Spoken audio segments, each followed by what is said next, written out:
Assalamualaikum warahmatullahi wabarakatuh. Alhamdulillahirabbil alamin. Allahumma shalli ala Muhammad wa ala ali Muhammad. Rabbi shrah li sadri wa yassir li amri wahlul 'uqdatam min lisani yafqahu qawli. Sebenarnya semua orang, semua rakyat Indonesia mendukung Prabowo, suka kepada Prabowo. Karena dari segi penampilannya, pidatonya nampak Prabowo ada kelebihannya, nampak orang pintar, orang cerdas, apalagi berangkat dari orang tuanya juga orang pandai, profesor ahli ekonomi Indonesia tahun 70-an. Jadi permasalahannya bukan masalah Prabowo, permasalahannya masalah Prabowo ini termasuk sekarang arahnya nggak tahu kemana. Belum ada yang bisa dipegang oleh rakyat. Apa yang Prabowo lakukan, hasilnya sampai sekarang udah 6 bulan.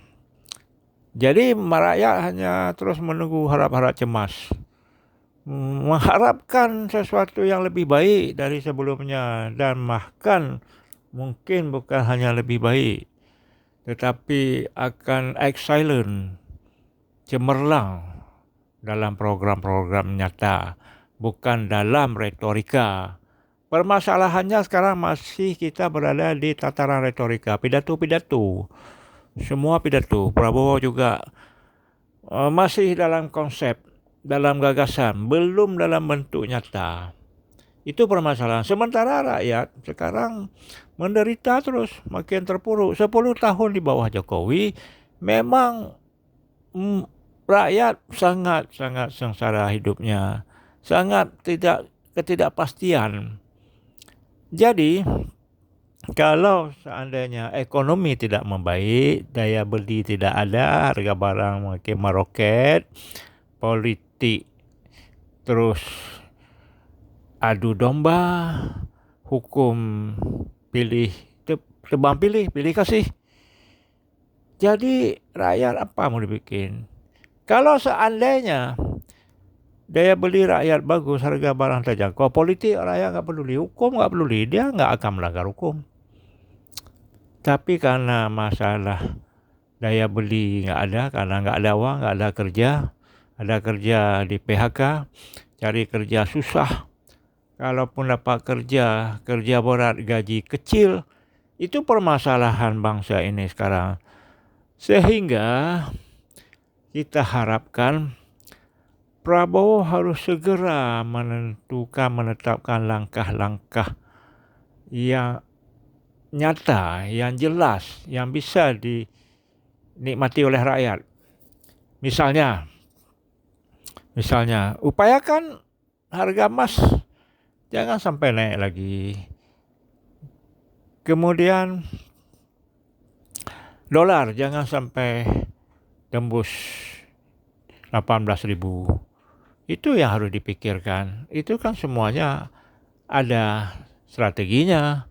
Kalau emas tidak naik terus, dolar tidak naik terus, barang walaupun tidak turun tapi tidak naik lagi, kemudian cari uang mudah, orang jualan laku, itu nggak akan terjadi kegalauan di kalangan rakyat. Rakyat sekarang tidak lagi menjerit mungkin, dia diam,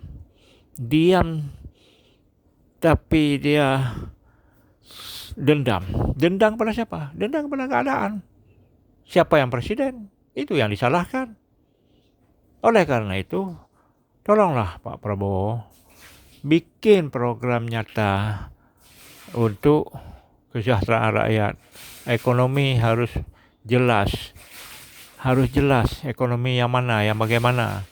Jangan hanya pidato sana, pidato sini, retorika sana, retorika sini.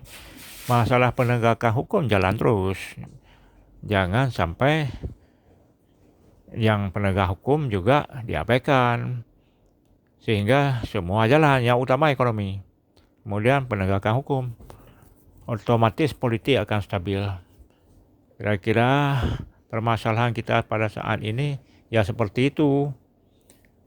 Semua pejabat negara harus konsentrasi mengarahkan program kerja kepada peningkatan ekonomi, stabilitas ekonomi, harus dijaga dolar, jangan sampai meningkat terus, karena meningkat dolar, meningkat emas, meningkat harga barang.